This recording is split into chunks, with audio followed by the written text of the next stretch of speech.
Bismillahirrahmanirrahim. Assalamualaikum warahmatullahi wabarakatuh. Salam sejahtera untuk kita semua. Baik, pada kesempatan kali ini saya ingin berbagi terkait konsep virtualisasi pada mata kuliah sistem operasi. Sebelum itu, perkenalkan nama saya Yoga Syaputra dengan NIM 2101020105. Saya merupakan perwakilan dari kelompok 3 yang beranggotakan Sylvia Indah Maharani dengan NIM 2101020030. Kemudian ada Farel Putra Albana dengan NIM 2101020057 dan Alwair Soihan Aprianto dengan NIM 2201020144. Baik, sebelum kita masuk ke pemaparan materi, di sini saya menampilkan beberapa daftar poin-poin penting yang akan saya paparkan nantinya. Yang pertama yaitu terkait tipe-tipe virtualisasi, yang kedua yaitu arsitektur virtualisasi, yang ketiga virtualisasi di sistem operasi, keempat instalasi dan konfigurasi mesin virtual, kelima optimasi kinerja mesin virtual, dan yang terakhir yaitu yang keenam, penggunaan virtualisasi untuk uji coba dan mengelola sistem operasi. Baik, kita masuk ke pemaparan yang pertama, yaitu tipe-tipe virtualisasi. Jadi di sini, virtualisasi dapat didefinisikan sebagai teknologi yang memungkinkan pemisahan sumber daya fisik menjadi beberapa lingkungan virtual. Terdapat beberapa tipe virtualisasi yang umum digunakan tentunya. Yang pertama, yaitu ada virtualisasi hardware, memungkinkan beberapa sistem operasi berjalan di atas satu perangkat keras fisik dengan menggunakan hypervisor. Contohnya yaitu ada VMware ESXi, kemudian ada Microsoft Hyper-V. Selanjutnya yang kedua yaitu virtualisasi sistem operasi. Di sini virtualisasi sistem operasi mengizinkan beberapa lingkungan pengguna atau user environments berjalan di atas satu kernel OS. Contohnya yaitu Docker dan LXC, yaitu Linux Containers. Kemudian yang ketiga ada virtualisasi jaringan. Virtualisasi jaringan memisahkan sumber daya jaringan fisik menjadi beberapa jaringan virtual. Contohnya ada Virtual Local Area Network dan Virtual Private Network. Kemudian yang keempat yaitu virtualisasi penyimpanan. Virtualisasi ini menggabungkan beberapa perangkat penyimpanan fisik menjadi satu unit logis. Contohnya yaitu ada Storage Area Network dan Network Attached Storage. Selanjutnya kita masuk ke poin yang kedua, yaitu terkait arsitektur virtualisasi. Jadi di sini arsitektur virtualisasi umumnya terdiri dari dua komponen utama, yaitu yang pertama ada hypervisor. Hypervisor merupakan perangkat lunak yang memungkinkan virtualisasi dengan mengelola dan mengalokasikan sumber daya hardware ke mesin virtual. Terdapat dua jenis hypervisor. Yang pertama, ada Type 1, yaitu bare metal. Jenis hypervisor ini beroperasi langsung di atas hardware tanpa sistem operasi host. Contohnya ada VMware ESXi dan Microsoft Hyper-V. Kemudian yang kedua ada Type 2 yang hosted.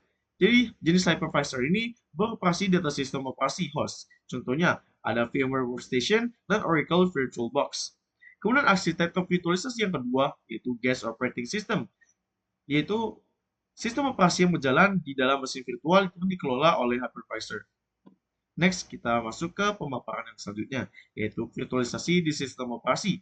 Jadi, virtualisasi di dalam sistem operasi adalah teknologi yang memungkinkan satu perangkat keras fisik menjalankan beberapa lingkungan sistem operasi secara bersamaan.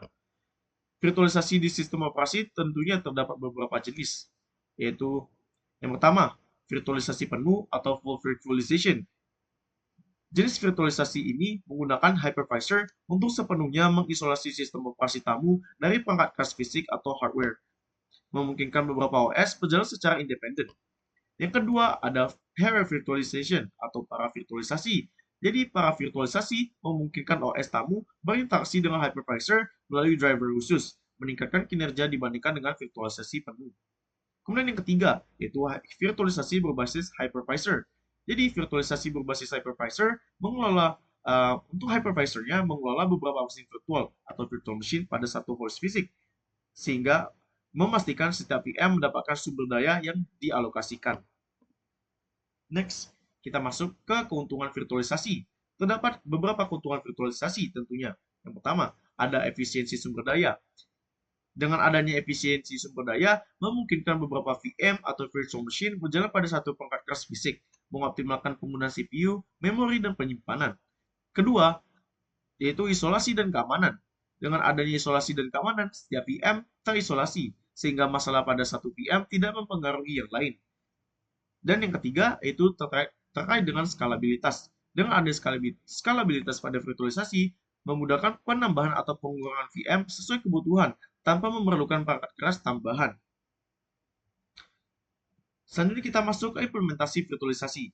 Terdapat beberapa platform yang umum digunakan untuk virtualisasi, meliputi yang pertama ada Proxmox VE, di mana platform ini merupakan platform virtualisasi open source yang menggabungkan KVM dan OpenVZ, memungkinkan manajemen VM yang efisien. Kemudian yang kedua ada VMware ESXi,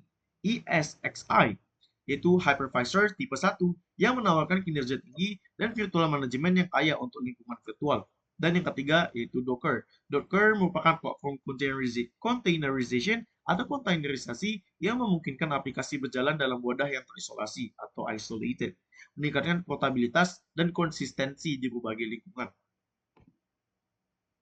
Next, kita masuk ke instalasi dan konfigurasi mesin virtual. Jadi di kesempatan kali ini, kelompok kami mengambil contoh untuk mesin virtualnya yaitu Windows Subsystem for Linux atau WSL. Terdapat beberapa aspek atau poin penting yang perlu diketahui sebelum masuk ke instalasi dan konfigurasinya. Yang pertama yaitu terkait persyaratan sistem. Untuk Windows 10 harus memenuhi versi seperti yang berada di yang terdapat yang dipaparkan di layar, yaitu versi 2004 ke atas dengan build 19041 atau lebih tinggi. Kemudian juga untuk persyaratan sistem selanjutnya itu Windows 11, dan untuk prosesornya itu harus prosesor 64 bit dengan virtualisasi yang diaktifkan di BIOS atau UEFI. Kemudian kita masuk ke cara instalasinya. Cara instalasi yang termudah. Kita dapat melakukan instalasi dengan cara membuka PowerShell atau Command Prompt atau CMD sebagai administrator dan kemudian kita menjalankan command berikut, yaitu wsl-install.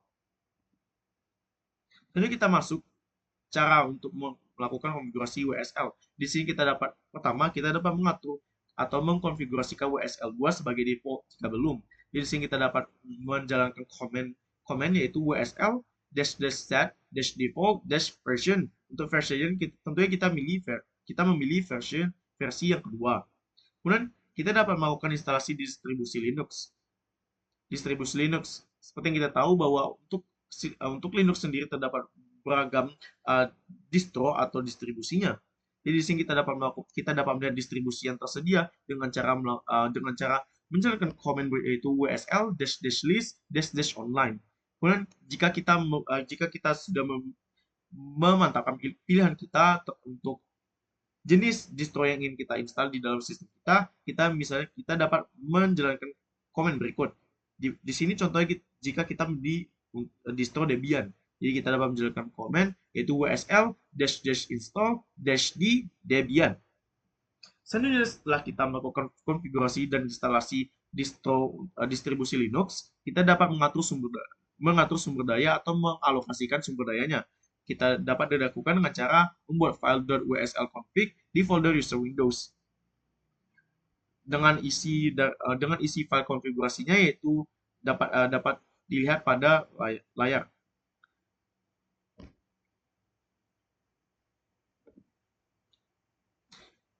Selanjutnya kita dapat mengintegrasikan WSL kita dengan Visual Studio Code jika kita menggunakan untuk keperluan programming. Kita dapat melakukannya dengan cara menginstal ekstensi remote-wsl. Kita buka folder WSL dari VS Code dengan cara kita akses tab file, kemudian kita membuka open folder in WSL. Selanjutnya kita dapat mengakses file dengan cara mengakses path berikut. Kemudian kita juga dapat mengaksesnya dari Windows Explorer.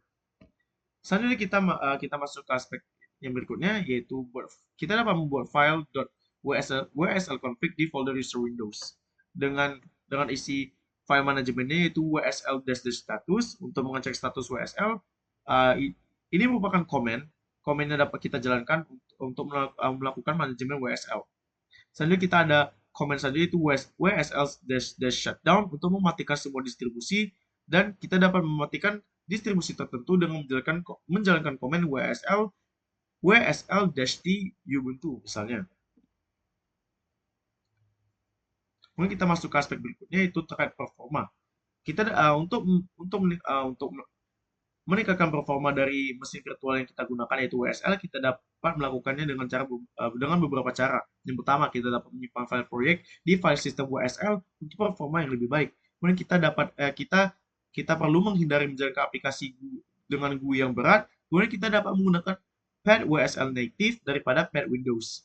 Sedangkan untuk keamanan sendiri, pastikan selalu update sistem secara berkala, kemudian jaga kerahasiaan password root, dan terakhir yaitu kita perlu menggunakan firewall Windows untuk mengontrol akses jaringan.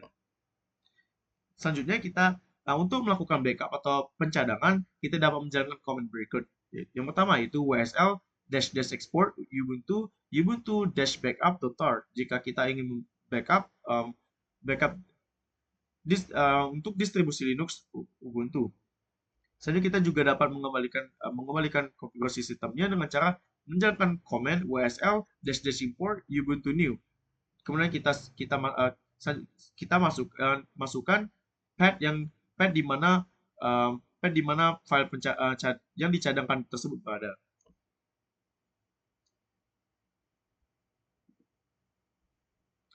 Selanjutnya kita masuk ke poin berikutnya, yaitu terkait optimasi kinerja mesin virtual.